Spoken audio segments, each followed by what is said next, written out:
最不该出土的4件文物，特别是第4样被历代统治者苦苦封禁了2000多年，出土后震惊世界。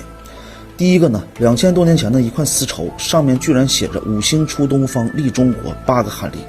1995年10月，考古队在新疆尼亚遗址发现了一处汉墓，挖掘出了一件颜色非常鲜艳的古丝绸文物。当时丝绸被翻转过来的时候所有专家当场都震惊了，因为上面写着5星出东方，利中国8个汉历。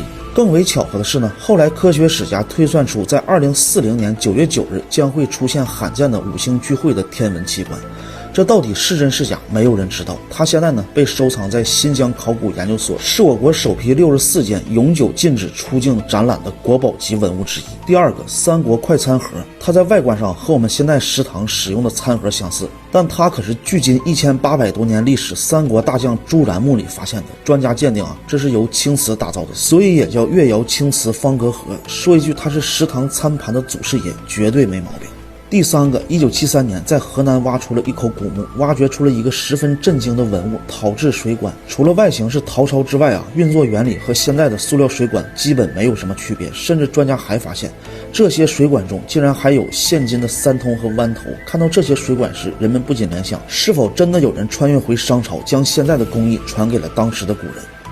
第四个，1973年马王堆汉墓出土了一本写在帛书上的《道德经》。我们看，这就是帛书《道德经》刚出土的样子。有人说它是辛追夫人儿子的私藏，也有人认为原始的《道德经》应该分为上下，德经为上经，道经为下经，应该叫做德道经。经过专家研究之后惊讶地发现，出土的帛书版《道德经》居然和我们现在流行版《道德经》在内容上有很多矛盾之处，多达700多处。这也就意味着呢，在2000多年历史中，《道德经》被篡改了700多处。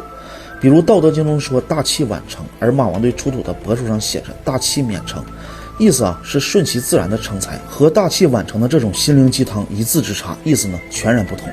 我们的书中还写着曲则全，枉则直，而出土的帛书上写着曲则金，枉则定。原来老子他不是想让我们委曲求全，而是想让我们变得勇敢。想让我们委曲求全的是历代篡改《道德经》的统治者和儒生们。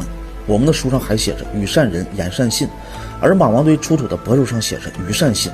我们无论是读老子的道还是庄子的道，我们都会发现他们最反感的就是仁义。而奇怪的是，为什么在《道德经》上又说与善人，言善信呢？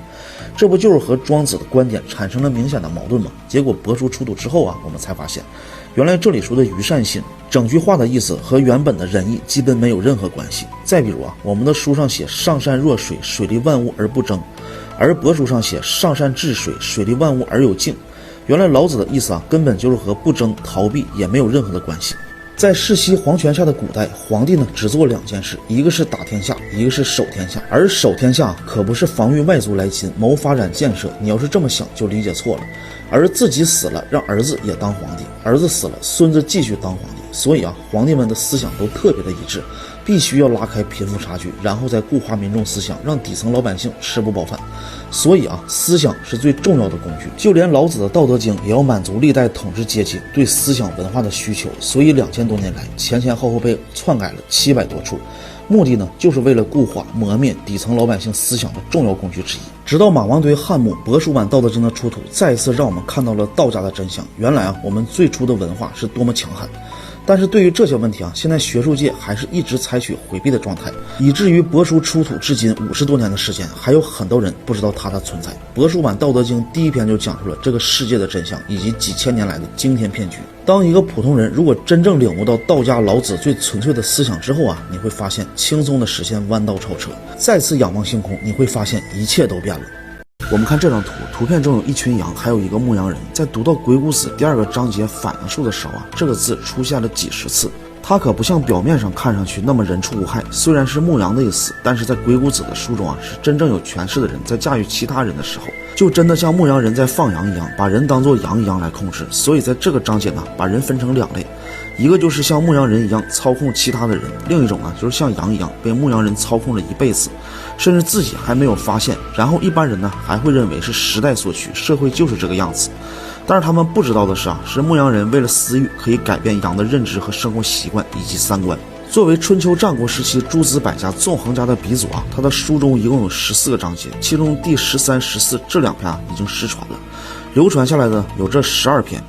这12章的智慧啊，可以说是蕴含着极大的能量。有人说诸葛亮是中国历史上最厉害的谋士，其实不是。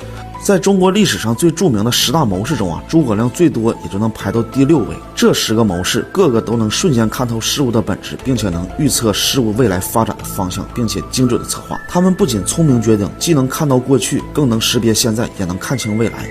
这或许啊，就是人们所说的神机妙算吧。那么这10位谋士到底是哪些人呢？接下来啊，让我们一一道来。第10位张良，在当时啊，他被称之为谋圣。他以出色的谋略辅佐汉高祖刘邦夺得天下。天下平定之后呢，其他功臣惨遭杀害，他还能全身而退，足见其聪明绝顶。第9位呢，狄仁杰。武则天她作为一代女皇，在国家治理上之所以能取得巨大的成功，狄仁杰在其中发挥了关键性的作用。他的影响不至于武则天的时代，整个大唐的复兴他都功不可没。第8位呢，管仲。管仲是齐桓公的重要助手，他的治国方略和策划超越了当时的所有人。然而遗憾的是呢，就是缺少继承者来继承他的谋略。第7位呢，赵普。他一手策划了宋太祖赵匡胤的黄袍加身，后来杯酒释兵权也是他的杰作，从而根本上颠覆了政治格局，消除了国家安定的隐患。之后啊，他还设计推动了大宋文官体系，使中华文化在宋赵时期啊取得了巨大的成就。第6位诸葛亮。他在未出茅庐且形势一片混乱浑浊的状态下，就看清了天下3分格局的走势，并且精准地策划了刘备的绝境逆袭，走出困局，称霸一方。他上知天文，下知地理，被看作是智慧的化身。应该说，除了智慧非凡，他的道德水准也是非常的高。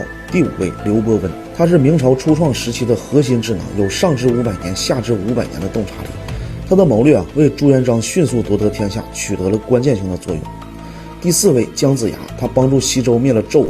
姜子牙的韬略获得了儒家、道家、兵家、法家的推崇，都将奉其为宗师。他的影响在古代中国是无处不在的。第3位范蠡，他的一生可以被分成前半段和后半段。在前半段，他帮助越王勾践灭掉了吴国，使越国重新得到复兴；而在后半段，他自己变成了富可敌国的大商人。无论从哪个角度我们看啊，他的智慧都是顶尖的水平。第2位呢，周公。他是中国历史上影响深远的人物，土地分封、治周礼、开井田，不仅固化了周朝800多年的基业，也深刻影响到了中华3000多年的文化。此外啊，周公还是一位解梦大师，他的周公解梦至今仍然被广泛流传。那么第1名又是何方神圣呢？此人是文武全才，神机妙算，是历史上最为神秘的人物。阴阳家尊称为圣人，占卜家尊称为祖师，纵横家尊其为鼻祖，谋略家尊其为谋圣，道家则尊其为王禅。他既有纵横家的百合之术，又有政治家的6韬3略，还兼备预言家的神机妙算和阴阳家的变化无穷。此人呢，就是鬼谷先生。鬼谷先生啊，是中国历史上最具有神秘色彩的人物，被誉为千古奇人。他所创建的鬼谷门派擅长于持神养性，精通于心理揣摩，被称为最全面的通天智慧。然而啊，就是这一旷世绝学，在历史上居然被封禁了1500多年。那么问题来了，鬼谷子的谋略为什么惨遭如此长时间的封禁呢？这背后的历史真相就是这12章的内容。